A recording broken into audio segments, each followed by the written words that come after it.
Hello friends, आज के session में हम जो है फर्दर स्टार्ट करते हैं अपना यूपीपीसीएस मेंस जीएस पेपर 5 और 6 का जो सेशन चल रहा है उसी में हम आज का क्वेश्चन लेके जो है आपके सामने है और कंटिन्यू से डिस्कस करके आगे बढ़ाते हैं। ठीक है, तो क्वेश्चन देखते हैं हम। क्वेश्चन क्या है? अर्थव्यवस्था से जुड़ी हमारी जो चुनौतियाँ हैं उत्तर प्रदेश में, उसको सॉर्ट आउट करने के लिए उत्तर प्रदेश गवर्नमेंट ने क्या कार्य किया है, इसके बारे में हम डिस्कशन करेंगे। या आप ये भी कह सकते हैं उत्तर प्रदेश सरकार ने किस तरह के संरचनात्मक सुधारों का प्रयोग किया है ताकि उत्तर प्रदेश की जो अर्थव्यवस्था है उसके सामने जो चुनौतियां थी उसे सॉर्ट आउट कर सकें। इससे पहले हम डिस्कशन कर चुके थे उत्तर प्रदेश की अर्थव्यवस्था की क्या विशेषताएं हैं, क्या चुनौतियां हैं। उसी के कंटिन्यूएशन में अगला क्वेश्चन हो सकता है कि जब चुनौतियां हैं तो उसके समाधान उत्तर प्रदेश गवर्नमेंट किस तरीके से कर रही है। तो इसके कंटेक्स्ट पे हम क्वेश्चन लेके आगे बढ़ते हैं। ठीक है, तो आप सबसे पहले इसमें इंट्रोडक्शन स्टार्ट करेंगे कि किस तरीके से आपका इंट्रोडक्शन आएगा इसमें। तो यहाँ से आपका एक इंट्रोडक्शन चालू होगा। अब मैंने आपको बताया था कि इंट्रोडक्शन चालू होने का तरीका ये है कि सबसे पहले हम कुछ चीज़ें देखनी पड़ती है, कोर देखना पड़ता है कि किस मुद्दे की बात कर रहे हैं, उसी के बैकग्राउंड में बन जाके हम जनरली इंट्रोडक्शन चालू करते हैं।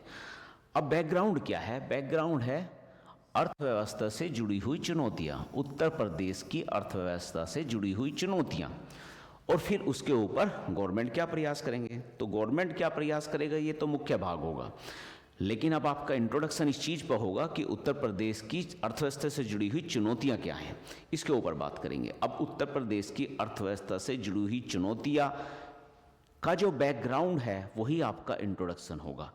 अब क्योंकि मुझे अगला भाग, मुख्य भाग लेना है जिसमें मैं करूँगा कि प्रयास उत्तर प्रदेश गवर्नमेंट क्या कर रही है, तो इसीलिए जो मेरा इंट्रोडक्शन होगा या मेरा आपका प्रस्तावना होगा उसमें मैं ये सारी चीज़ बताऊंगा पहले कि क्या उत्तर प्रदेश की अर्थव्यवस्था से जुड़ी हुई चुनौतियां हैं शॉर्ट फॉर्म में, और तब मैं इसका उत्तर प्रदेश गवर्नमेंट किस तरीके से प्रयास कर रही है इस वाले चीज़ पे हम जब आगे जा सकते हैं।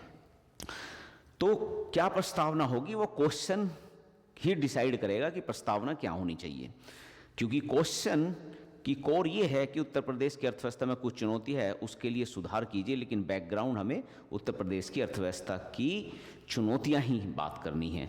तो उत्तर प्रदेश की अर्थव्यवस्था की चुनौतियां को पहले शॉर्ट में हम एज ए इंट्रोडक्शन बना लेंगे, वही हमने बनाने की कोशिश की है। तो हमने बात भी की थी, उसी को शॉर्ट में लेकर आते हैं। क्या है उत्तर प्रदेश की अर्थव्यवस्था की चुनौतियाँ? कि कृषि पर आत्मनिर्भरता बहुत ज़्यादा है, 65% तक कृषि पर आत्मनिर्भरता है। कृषि पर आत्मनिर्भरता का बहुत ज़्यादा होना, प्रति व्यक्ति आय बहुत कम होना, 93,514, तो 93,000 रुपये के आसपास कृषि की मतलब एक तरीके से आपकी प्रति व्यक्ति आय आपका होना, जबकि वहीं आपका लगभग 2 लाख के आसपास आपकी जो है प्रति व्यक्ति आय के आसपास है इंडिया के लेवल पे। ठीक है, 190 के आसपास। वहीं आपका जो है 93 के आसपास, आपका 93,000 के आसपास आपकी जो है प्रति व्यक्ति आय उत्तर प्रदेश की है। तो अर्थव्यवस्था की सबसे बड़ी प्रॉब्लम ये है कि प्रति व्यक्ति आय कम है। इसी तरह से युवा बेरोजगारी की दर बहुत कम होना, मतलब ठीक ठीक होना, बेरोजगारी की दर कम नहीं होना, एक्चुअली में ज़्यादा होना। युवा बेरोजगारी की दर ज़्यादा होना 5%। अगर ओवरऑल बेरोजगारी की बात करेंगे, ओवरऑल बेरोजगारी की बात करेंगे, तो उत्तर प्रदेश की में अगर आपने, मैंने बात बताया भी था आपको कि अगर आप बेरोजगारी की बात करेंगे उत्तर प्रदेश में तो वो बहुत ज़्यादा नहीं है, 2.4% के आसपास ही आपकी बेरोजगारी दिखा रही है। अगर हम CMIE की रिपोर्ट देखें तो CMI की रिपोर्ट के अनुसार बेरोजगारी उत्तर प्रदेश में 2.4% है, लेकिन युवा बेरोजगारी ज़्यादा है। तो युवा बेरोजगारी आपकी लगभग 5% है। ये भी उत्तर प्रदेश की अर्थव्यवस्था की एक प्रॉब्लम है। और भाई आपका क्षेत्रीय असमानताएं, बुनियादी ढांचे की कमी, ये तो आपकी है ही। तो ओवरऑल मैंने क्या किया, उत्तर प्रदेश की जो अर्थव्यवस्था है उसकी कुछ कमियों को ले लिया। प्रति व्यक्ति आय का कम होना, कृषि से पर निर्भरता बहुत ज़्यादा होना, क्षेत्रीय असमानताएं होना, युवा बेरोजगारी बहुत ज़्यादा होने की समस्या है। इसी को निपटाने के लिए सरकार ने कुछ संरचनात्मक प्रयास किए हैं। अब उन संरचनात्मक प्रयासों को लेके हम एक एक को आगे बढ़ेंगे। ठीक है, तो इस तरीके से आपका 2 लाइन्स से 3 लाइन्स के बीच का एक आप जो है प्रस्तावना बना सकते हो, जिसमें आप समाहित करेंगे उत्तर प्रदेश की अर्थव्यवस्था की चुनौतियां। और अब हम मुख्य भाग में चालू करेंगे इसके क्या क्या प्रयास उत्तर प्रदेश सरकार अब तक कर चुकी है इसको सॉर्ट आउट करने के लिए। तो जब मैं किस अर्थव्यवस्था की बात करूंगा तो जो जो मेरी चुनौतियां हैं लगभग उसी तरह के आसपास मेरे उसमें समाधान होंगे। जैसे कृषि क्षेत्र में चुनौतियां हैं तो कृषि क्षेत्र में सुधार करेंगे, औद्योगिक क्षेत्र की चुनौतियां हैं तो औद्योगिक क्षेत्र में भी सुधार करने होंगे, बेरोजगारी में भी सुधार करने पड़ेंगे, निवेश इंडस्ट्री में भी सुधार करने पड़ेंगे, अवसंरचना में भी सुधार करने पड़ेंगे। तो इसी तरह के जो मेरी समस्याएं हैं उसी के आसपास हम सुधार करेंगे। तो एक इम्पोर्टेंट सुधार है एक जिला एक उत्पाद परियोजना। उत्तर प्रदेश गवर्नमेंट की ये इंडस्ट्री को बूस्टअप करने के लिए, क्योंकि इंडस्ट्री के साथ समस्या है और इंडस्ट्री में बहुत ज़्यादा क्षेत्रीय असमानता भी है। अगर मैं हर डिस्ट्रिक्ट में एक प्रोडक्ट को डेवलप कर लूँ तो जो क्षेत्रीय असमानता है ये काफ़ी हद तक कम कर सकते हैं। और 1 district 1 product programme Uttar Pradesh का काफ़ी इंपॉर्टेंट है। उत्तर प्रदेश ने ऐसे अडोप्ट किया, इवन यही चीज प्रोग्राम एक्चुअली सेंट्रल लेवल पे भी इसे अडोप्ट कर लिया गया है, इसीलिए बहुत ही इंपॉर्टेंट वो है इनिशिएटिव है उत्तर प्रदेश गवर्नमेंट का। और इससे हम जो है जितने भी क्षेत्रीय लेवल पे आपका जो है आर्थिक विकास करने का बहुत बड़ा आपका इससे वर्क किया जा रहा है। तो इस योजना से क्या होगा, इस योजना से लघुत्तम जो उद्योग है हमारे उत्पन्न होंगे, कारीगरों को और हस्तशिल्प से जुड़े उसको प्रोत्साहन मिलेगा। जैसे फॉर उदाहरण जैसे आपका बनारस में जो है साड़ियों का काम है, फिरोजाबाद में कांच का काम है, मुरादाबाद में पीतल का काम है। अगर इस चीज़ को ODOP के द्वारा हम जो है प्रोत्साहित करेंगे तो ऑब्वियस बात है औद्योगिक विकास हो जाएगा। तो इस तरीके से हमें यूपी स्पेसिफिक चीज़ें लिखनी है 1 डिस्ट्रिक्ट 1 प्रोग्राम के थ्रू, एक इम्पोर्टेंट प्रोस्पेक्ट्स है। दूसरा है राज्य में निवेश आकर्षित करना। क्योंकि मैंने आपको बताया था कि इंडस्ट्री डेवलप हो रही है, लोकल लेवल पे हस्तशिल्प डेवलप हो रहा है तो ठीक है, लेकिन नई इंडस्ट्रियां भी लगानी है और नई इंडस्ट्रियां लगा रहे हैं, इंडस्ट्रियल कॉरिडोर के आसपास नई इंडस्ट्रियां लगा रहे हैं, तो उस कंडीशन में मुझे निवेश आकर्षित करना पड़ेगा। तो मैं बहुत सारे औद्योगिक गलियारे बना रहे हैं, हम जितने भी एक्सप्रेसवे हैं उसके आसपास उत्तर प्रदेश में औद्योगिक गलियारे बन रहे हैं और वही औद्योगिक गलियारे एक तरीके से निवेश आकर्षित करने का काम कर रहे हैं। और इससे क्या होगा, इससे आपका परिवहन सृजन होगा, आपका जो है रोजगार उत्पन्न होगा, ठीक है। और इसका उदाहरण क्या है, अब इस कंटेक्स्ट में जो हमारा 2025-26 का बजट आया है, तो 25-26 के बजट में खुद गवर्नमेंट भी निवेश कर रही है। देखो गवर्नमेंट बाहर से निवेश तो अट्रैक्ट कर ही रही है प्राइवेट सेक्टर से, कि ज़्यादा से ज़्यादा आपका प्राइवेट सेक्टर में निवेश आ जाए, ये तो गवर्नमेंट का फोकस है ही, ठीक है। इसके लिए गवर्नमेंट क्या कर रही है, इंडस्ट्रियल कॉरिडोर बना रही है उत्तर प्रदेश में, जैसे डिफेंस इंडस्ट्रियल कॉरिडोर, ये लिख भी सकते हैं आप। और इसी के परिप्रेक्ष्य में अगर आप देखें तो उत्तर प्रदेश ने बजट 2025-26 में अपना जो व्यय था उसका 20% पूंजीगत बजट में डाला है, जिसमें आपका rail, road, other industries, other आपका जो है इंफ्रास्ट्रक्चर बनाया जा सके। तो ये वाला डाटा भी आप इसमें डाल सकते हैं, क्योंकि बजट का 20% इस बार पूंजीगत निवेश में गया है, जो कि बहुत ही इंपॉर्टेंट है। पूंजीगत निवेश का मतलब ही क्या है, अल्टीमेटली गवर्नमेंट भी निवेश कर रही है, प्राइवेट से भी निवेश करा रही है, ज़्यादा से ज़्यादा इंडस्ट्री को डेवलप करने के लिए और अवसंरचना का विकास करने के लिए। इसी कंटेक्स्ट में अगर आप देखें तो हमारे 2 एक्सप्रेसवे बने हैं, पूर्वांचल एक्सप्रेसवे और बुंदेलखंड एक्सप्रेसवे, और दोनों के क्षेत्र में क्या करा जाए, दोनों से औद्योगिक क्षेत्रों का विकास भी किया जा रहा है।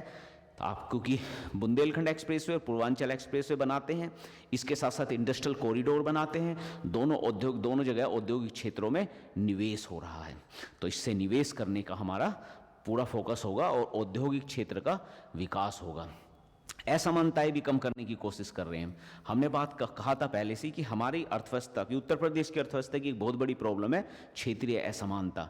वेस्टर्न यूपी में इंडस्ट्रियलाइजेशन क्षेत्र ज़्यादा है, वहीं अगर आप जो है ईस्टर्न यूपी और सेंट्रल या बुंदेलखंड वाले एरिया को देखते हैं तो वहाँ आपका औद्योगिक विकास बहुत कम है। इस परिप्रेक्ष्य में जब हमारी जो है ग्लोबल इन्वेस्टर समिट हुई थी 2023 में, अभी उस समिट में गवर्नमेंट ने पूरा फोकस किया कि पूर्वांचल और बुंदेलखंड जैसे वाले एरिया में भी ज़्यादा से ज़्यादा निवेश आए। इसके लिए उन्होंने बहुत सारे इंसेंटिव दिए, प्रोत्साहन योजना चलाई, और इसी का वो था कि बुंदेलखंड वाले रीजन में 13% और पूर्वांचल वाले रीजन में लगभग आपका 29% के आसपास का आपका कुल निवेश इसके अंदर क्रिएट हो जाता है। ठीक है, तो उस पर्टिकुलर एरिया में निवेश जा रहा है। इससे हमारा क्या हो रहा है कि वेस्टर्न यूपी के अलावा बुंदेलखंड रीजन या पूर्वांचल रीजन जो काफ़ी पिछड़ा हुआ है, उसको भी कहीं ना कहीं क्षेत्रीय असमानताओं को सही करने का एक मौका मिल रहा है। तो ये गवर्नमेंट के प्रयास हो रहे हैं और इस तरीके से हम आगे बढ़ रहे हैं। अब इसको हमें बताना होगा। अब ग्लोबल इन्वेस्टर समिट को किस तरीके से हमने निवेश को विभिन्न क्षेत्रों में लाने की कोशिश की है, ये आपको बताना होगा, तभी आप जो है उत्तर प्रदेश के परिप्रेक्ष्य में ज़्यादा बेटर आंसर लिख पाएंगे। ठीक है, ईज ऑफ डूइंग बिजनेस में भी बहुत ज़्यादा सुधार किया है उत्तर प्रदेश ने, मतलब व्यापारिक सुगमता बनाने की कोशिश की है। ईज ऑफ डूइंग बिजनेस में भी इसने काफ़ी तेज़ी से प्रयास किया। ये हम पहले भी बात कर चुके, दोबारा बता रहे हैं कि अभी जो है उत्तर प्रदेश ने क्या किया है। इसमें उत्तर प्रदेश ने ईज ऑफ डूइंग बिजनेस करने में अपनी रैंकिंग को भी सुधारा है, 2 नंबर की रैंकिंग बन गई है। और इसके लिए इन्होंने सबसे इंपॉर्टेंट काम किया है, ये आपको लिखना चाहिए, सिंगल विंडो सिस्टम, निवेश मित्र या इन्वेस्ट यूपी। निवेश मित्र या इन्वेस्ट यूपी मतलब ये क्या कर रहे हैं कि सिंगल विंडो सिस्टम क्रिएट कर रहे हैं, क्योंकि बिजनेस सुगम जब होगी जब सभी चीज़ों को आप इजीली एक ही जगह अप्लाई करके सारे आपके कंप्लायंस ले लीजिए, सारा अच्छे तरीके से जो भी आपको वो लेनी है सर्टिफिकेट ले लीजिए, तो इजी बिजनेस हो जाए, बिजी करना आसान हो जाए। इसमें तेज़ी से इन्होंने वो किया है। और इसमें सिंगल विंडो इन्वेस्टमेंट की जो सुविधा है, इन्वेस्ट यूपी के थ्रू जो इन्होंने इनिशिएटिव लिया है, ये आपका उत्तर प्रदेश का बहुत ही इंपॉर्टेंट है, ये आपको पता होना चाहिए। इससे निवेश आकर्षित करने में, बिजनेस को आसान करने में इंपॉर्टेंट रोल प्ले कर रहे हैं। कृषि क्षेत्र में सुधार, मैंने बताया था कृषि क्षेत्र में ये तो हमारा काफ़ी हद तक इंडस्ट्री में सुधार हो गया, बैकवर्डनेस ऑफ इंडस्ट्री में हो गया, निवेश वाली बात होगी। और साथ साथ में आप ये भी कोशिश कर रहे हैं लगातार कि आपका कृषि क्षेत्र में भी जो है सुधार हो सके। कृषि क्षेत्र में सुधार करने के क्या कंडीशन है कि भाई किसानों की आय दोगुनी करनी है। इसमें 2-3 स्कीम है, जैसे 2024-25 के बजट में हम बात कर चुके थे पहले भी, स्वचालित मौसम स्टेशन बनाए जा रहे हैं कृषि को सही करने के लिए। और आपका कृषि यंत्रीकरण योजना भी एक चलाई गई है उत्तर प्रदेश में कि आपके जो कृषि के यंत्र है वो आप जो है रेंट आउट कर सकते हैं, रेंट पे ले सकते हैं। तो इस तरीके से कृषि के क्षेत्र में भी उत्तर प्रदेश गवर्नमेंट इन्वेस्टमेंट कर रही है और आगे आपको लाने की कोशिश कर रही है, इसको सेटअप करने की कोशिश कर रही है।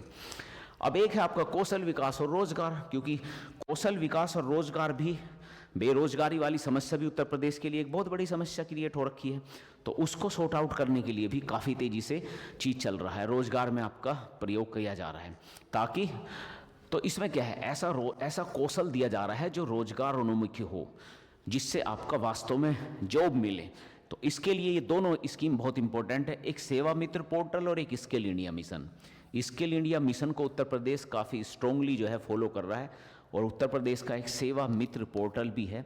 तो 2 पोर्टल लाखों युवाओं को आपको रोजगार देने की कोशिश कर रहे हैं, स्किल इंडिया मिशन और दूसरा आपका सेवा मित्र पोर्टल। तो सेवा मित्र पोर्टल भी आपका इंपॉर्टेंट है और स्किल इंडिया मिशन भी आपका इंपॉर्टेंट है, जो आपका कौशल प्रशिक्षण दे रहा है ताकि बेरोजगारी की समस्या को काफ़ी हद तक सही किया जा सके। तो इस तरीके से हमने लगभग 5-6 अलग अलग एरिया, एग्रीकल्चर वाला एरिया ले लिया, इंडस्ट्री वाला ले लिया, इंडस्ट्री की असमानता, बेरोजगारी वाली चीज़ आपकी सॉर्ट आउट करने की कोशिश की है, निवेश करने की बात करी है, किस तरीके से हम निवेश कर रहे हैं। तो ये सारी चीज़ें हमने उत्तर प्रदेश गवर्नमेंट लगातार कर रही है ताकि अर्थव्यवस्था की स्थिति को बेहतर किया जा सके और जो भी अर्थव्यवस्था में चुनौती है उसको सॉर्ट आउट किया जा सके। अंततः क्या है, अंततः आप यही करेंगे कि भाई जो संरचनात्मक सुधार कर रही है गवर्नमेंट, जो संरचनात्मक सुधार कर रही है, इससे क्या हो रहा है, इससे सामाजिक आर्थिक विकास हो रहा है, समावेशी विकास हो रहा है उत्तर प्रदेश में। और उत्तर प्रदेश का जो टारगेट है 1 ट्रिलियन इकोनॉमी बनने का, उसको अचीव करने के लिए एक महत्वपूर्ण कदम हो सकता है। ठीक है, तो इस तरीके से हम क्वेश्चन को डिस्कस कर सकते हैं। जो क्वेश्चंस में यूपी स्पेसिफिक आपकी जो है इंफॉर्मेशन आती है, उसे आप डेलिब्रेटली अंडरलाइन करके रखिए और उसे बार बार रिवाइज कीजिए और क्वेश्चन को हमेशा उत्तर प्रदेश के कंटेक्स्ट में ही रेगुलर लिखने की कोशिश कीजिए। Okay, thank you.